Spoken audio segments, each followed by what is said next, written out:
दृष्टि, ये जो संविधान की किताब तुम्हारे सामने रखी है, इसे सिर्फ पन्नों पर छपी हुई कुछ स्याही या अनुच्छेदों का निर्जीव बोझ मत समझो। ये एक जीवित, धड़कता हुआ हृदय है जिसने इस महान देश को आजादी के बाद से एक धागे में पिरो कर रखा है। जब तुम इसे केवल परीक्षा पास करने के लिए रटने की कोशिश करती हो तो ये तुम्हें डराता है, लेकिन जब तुम इसे एक महाकाव्य यानी एपिक की तरह महसूस करोगी तो यही संविधान तुम्हें एक एडमिनिस्ट्रेटर के रूप में असीम शक्ति देगा।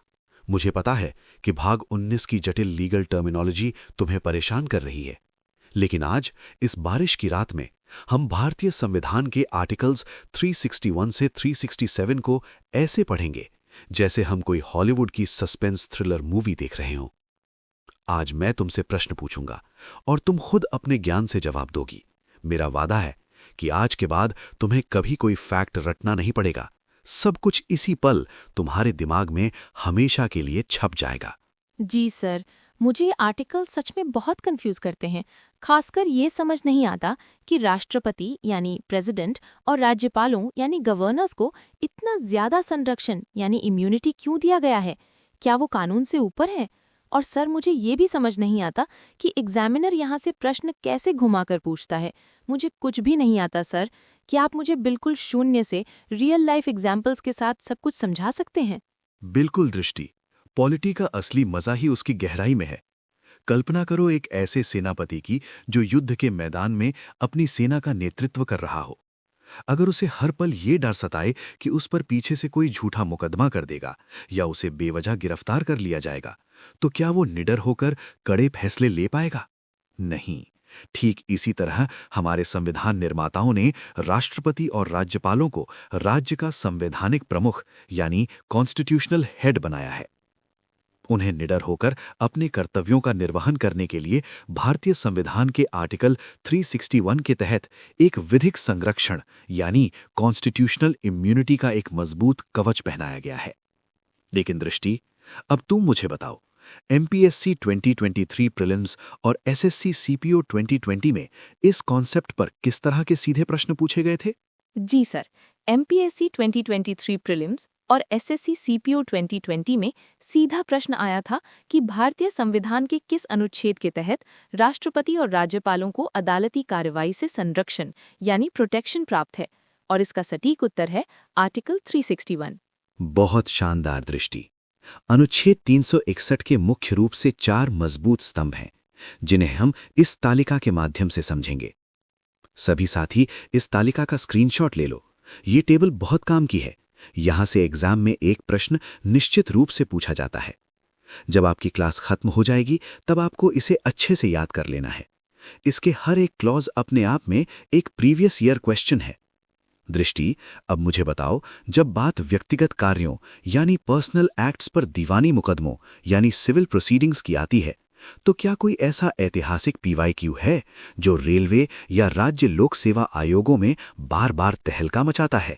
यस सर, रेलवे एनटीपीसी 2020 और आरपीएससी आरएएस यानी प्रीलिम्स 2013 में ये प्रश्न हूबहू पूछा गया था कि राष्ट्रपति या राज्यपाल के खिलाफ उनके व्यक्तिगत कार्यों के लिए दीवानी मुकदमा दायर करने से पहले कितने समय का नोटिस देना अनिवार्य है, और इसका उत्तर है 2 महीने का अग्रिम लिखित नोटिस यानी expiration of 2 months next after notice in writing.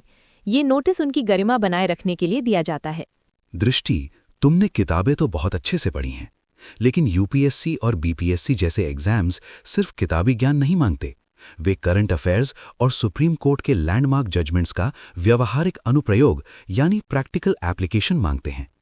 क्या अनुच्छेद 361 का ये आपराधिक संरक्षण यानी क्रिमिनल इम्यूनिटी, समानता के अधिकार यानी राइट टू इक्वालिटी आर्टिकल 14 का पूर्ण हनन नहीं है?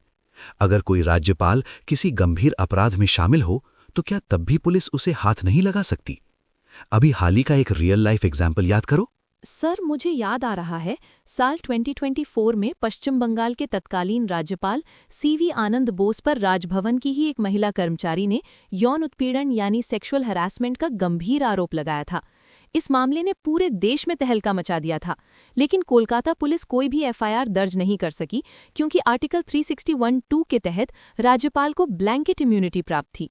सुप्रीम कोर्ट में जब ये मामला गया तो चीफ जस्टिस डीवाई चंद्रचूड़ की बेंच ने केंद्र और राज्य सरकार को नोटिस जारी करके ये सवाल उठाया कि क्या यौन उत्पीड़न जैसे मामले को आधिकारिक कर्तव्य माना जा सकता है और क्या आर्टिकल 361 की कोई सीमा यानी आउटर पेरिमीटर टेस्ट नहीं होनी चाहिए। सर, ये मामला तो पूरे लीगल सिस्टम को चुनौती दे रहा है। अद्भुत दृष्टि, तुमने तो पूरे मुद्दे की आत्मा को ही पकड़ लिया। यही कारण है कि रामेश्वर प्रसाद बनाम भारत संघ 2006 और नबाम रेबिया बनाम डिप्टी स्पीकर 2016 जैसे लैंडमार्क मामलों में सुप्रीम कोर्ट ने स्पष्ट कर दिया था कि राज्यपाल को अनुच्छेद 361 के तहत संरक्षण तो प्राप्त है, लेकिन उनके द्वारा दुर्भावनापूर्ण तरीके से लिए गए प्रशासनिक फैसले न्यायिक समीक्षा के दायरे से बाहर नहीं है।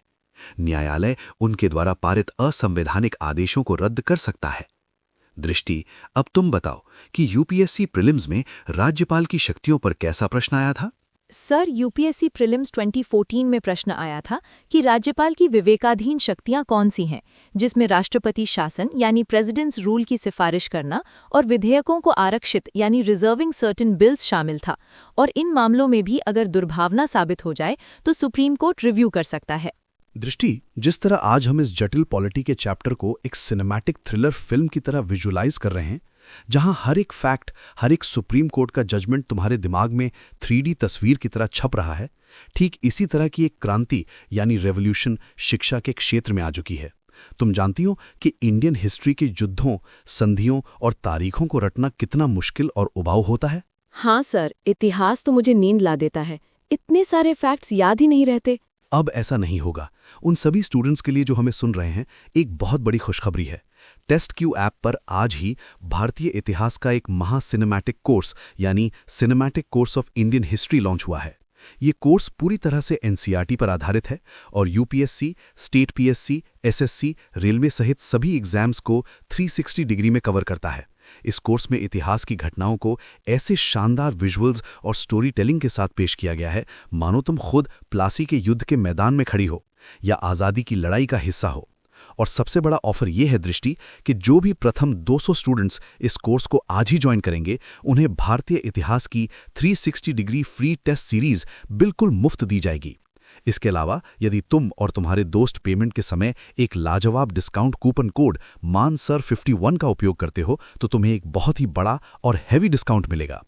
टेस्ट की वेब पर हमारे अन्य विषयों पॉलिटी, ज्योग्राफी, साइंस के भी सिनेमैटिक कोर्स उपलब्ध हैं जो तुम्हारी एग्जाम की तैयारी में 4 चांद लगा देंगे। तो अब सोचना कैसा, इस मौके को हाथ से मत जाने दो।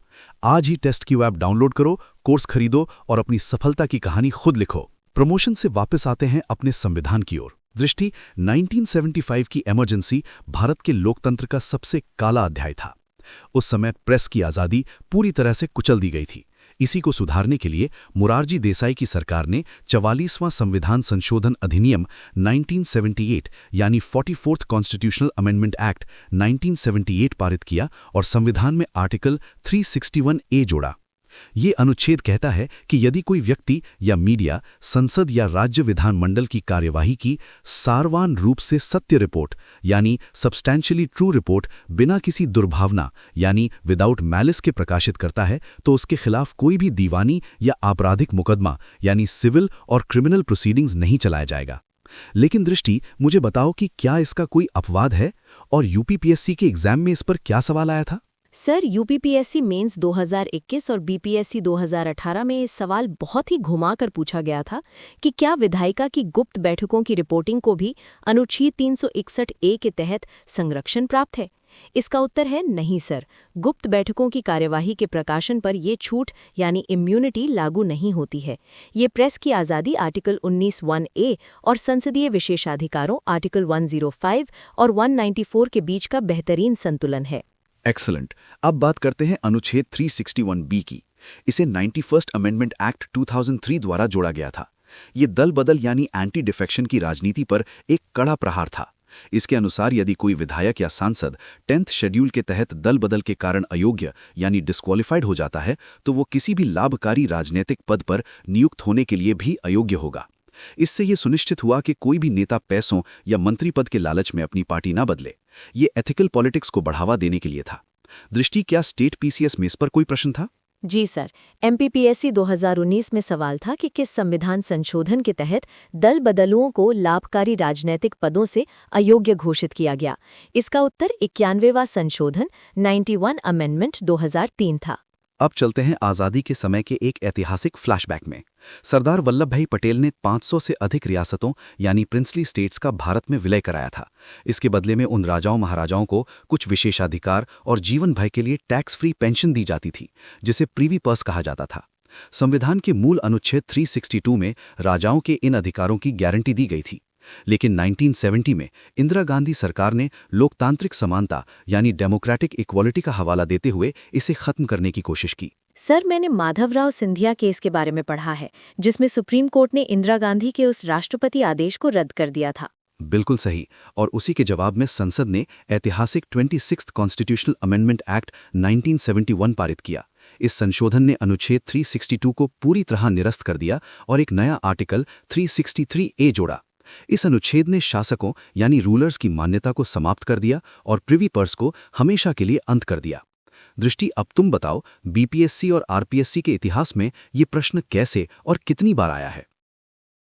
ये तो एग्जामिनर्स का फेवरेट सवाल है। BPSC प्रीलिम्स 2019, RPSC रारस 2016 और UPPSC 2015 में सीधा प्रश्न आया था कि भारत में प्रिवी पर्स की समाप्ति किस संविधान संशोधन द्वारा की गई थी, और इसका उत्तर है 26वां संविधान संशोधन यानी 26th अमेंडमेंट 1971। ये समानता स्थापित करने की दिशा में एक बहुत बड़ा कदम था। शाबाश। और इसी से जुड़ा है आर्टिकल 363, जो ये स्पष्ट करता है कि आज़ादी से पहले रियासतों के राजाओं और भारत सरकार के बीच जो भी संधियां या समझौते यानी ट्रीटीज एंड एग्रीमेंट्स हुए थे, उनके विवादों में किसी भी न्यायालय, सुप्रीम कोर्ट सहित का हस्तक्षेप वर्जित यानी बार टू इंटरफेरेंस बाय कोर्ट्स होगा। ये एक तरीके से राष्ट्रपति की सर्वोच्चता यानी प्रेसिडेंशियल सुप्रीमेसी को स्थापित करता है। और अनुच्छेद 364 राष्ट्रपति को ये शक्ति देता है कि वो अधिसूचना जारी करके ये तय कर सकते हैं कि संसद या राज्य का कोई कानून किसी प्रमुख बंदरगाह यानी मेजर पोर्ट्स या एरोड्रोम्स पर लागू होगा या नहीं। ये स्ट्रेटेजिक कंट्रोल के लिए है। दृष्टि, अब हम उन अनुच्छेदों पर आते हैं जो केंद्र राज्य संबंधों सेंटर स्टेट रिलेशंस की नींव हिला सकते हैं।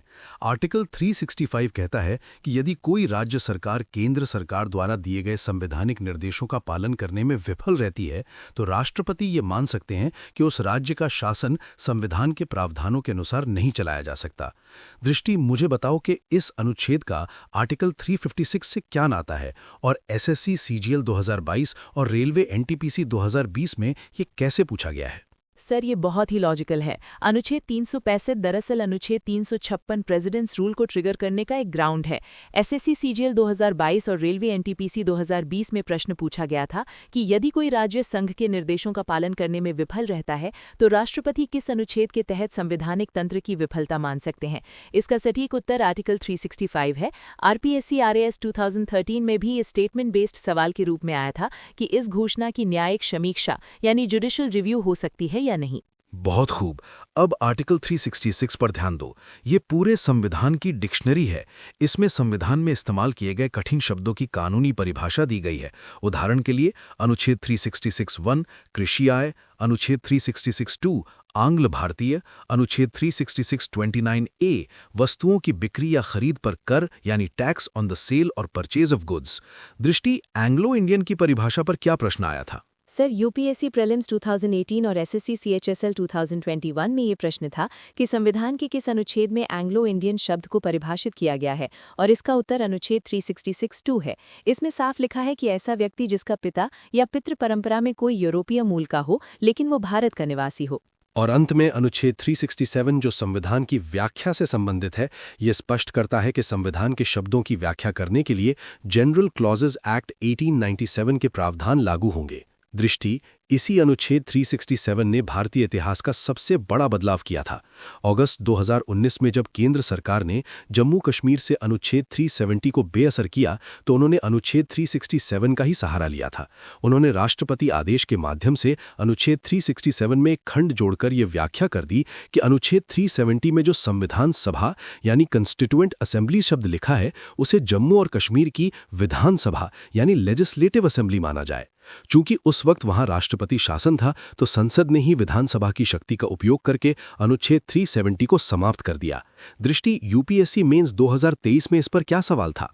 Sir, UPSC mains 2023 GS paper 2 में ये एक बड़ा डिबेट का विषय था कि क्या व्याख्या खंड यानी इंटरप्रिटेशन क्लॉज का उपयोग मूल अनुच्छेद में संशोधन यानी अमेंडमेंट के लिए किया जा सकता है। दिसंबर 2023 में सुप्रीम कोर्ट की 5 जजेस की बेंच ने फैसला सुनाया कि आर्टिकल 367 इंटरप्रिटेशन क्लॉज का उपयोग इस प्रकार बैकडोर से आर्टिकल 370 में संशोधन के लिए नहीं किया जा सकता। ये तरीका असंवैधानिक यानी अल्ट्रावायर्स था। हालांकि कोर्ट ने जम्मू कश्मीर के विलय को अन्य आधारों पर सही ठहराया। सर, ये कॉन्सेप्ट तो वाकई में माइंड ब्लोइंग है। मान सर, मेरे पास सच में कोई शब्द नहीं है। मैं पिछले कई महीनों से संविधान के इस भाग 19 को सिर्फ रटने की कोशिश कर रही थी और हर बार ये मुझे डरा देता था। लेकिन आज जिस सिनेमैटिक और रियल लाइफ एग्जाम्पल्स के साथ आपने अनुच्छेद 361 से लेकर 367 तक एक एक कॉन्सेप्ट, एक एक सुप्रीम कोर्ट जजमेंट और इतने सारे प्रीवियस ईयर क्वेश्चंस को मेरे दिमाग में सेट किया है, मुझे लगता है कि अब मैं किसी भी एग्जाम में यहाँ से आया हुआ कोई भी सवाल गलत नहीं करूंगी। महाभियोग, 2 महीने का सिविल नोटिस, 26th संशोधन प्रीवी पर्स, अनुच्छेद 365 का प्रेसिडेंट्स रूल से कनेक्शन, सब कुछ क्रिस्टल क्लियर है। यही एक सच्चे शिक्षक की सबसे बड़ी जीत है। दृष्टि, शिक्षा कभी भी बोझ नहीं होनी चाहिए। ये उन मजबूत पंखों की तरह होनी चाहिए जो तुम्हें तुम्हारे सपनों की ओर ऊंची उड़ान भरने में मदद करे। और याद रहे, किसी भी कम्पिटिटिव एग्जाम में सफलता केवल अंधी मेहनत से नहीं बल्कि सही रणनीति, सही कंटेंट और सही मार्गदर्शन से मिलती है। जो भी स्टूडेंट्स आज इस क्लास को देख रहे हैं, मैं उनसे यही कहूंगा कि इस विजुअलाइजेशन की शक्ति को पहचानो। इसी शानदार तकनीक का लाभ उठाने के लिए आज ही टेस्टक्यू ऐप डाउनलोड करें और भारतीय इतिहास का हमारा नया सिनेमैटिक कोर्स तुरंत ज्वाइन करें। याद रखें, प्रथम 200 स्टूडेंट्स के लिए 360 डिग्री फ्री टेस्ट सीरीज और bumper discount coupon code Mansar 51 आपका इंतजार कर रहा है।